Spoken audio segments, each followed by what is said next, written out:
اللہ نے کیسا انعام کیا، ہمیں اس کا احساس نہیں ہوتا۔ ہم مدرسوں میں آ کر تعلیم حاصل کرتے ہیں، ہمیں بالکل اندازہ نہیں ہوتا کہ اللہ تبارک و تعالیٰ نے ہم پر کتنا بڑا انعام کیا۔ یہ دین کا علم کوئی معمولی علم نہیں، یہ حقیقی کامیابی دلانے والا علم ہے، اور اس کو میں حقیقی علم سمجھتا ہوں۔ باقی جتنے علوم ہیں دنیا کے وہ سب وقتی علوم،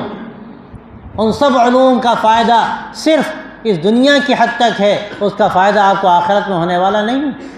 لیکن یہ دین کا جو علم ہے اس کا فائدہ آپ کو آخرت میں ہوگا، یہاں دنیا میں بھی ہوگا، لیکن اصل اس کا جو فائدہ ہے وہ آخرت کا ہے، ہمیشہ ہمیشہ کا ہے۔ اور یہ جتنے بھی دنیا کے علوم ہیں، وقتی علوم ہیں، اگر ان کے اندر بھی آپ چاہتے ہیں کہ حقیقی فائدہ حاصل ہو تو اس کی بھی ضرورت ہے کہ آپ اس دینی علم سے روشنی حاصل کریں جو ہمیں اللہ تبارک و تعالیٰ نے اور اس کے رسول صلی اللہ علیہ وسلم نے علم دیا، کامیابی کا علم، آخرت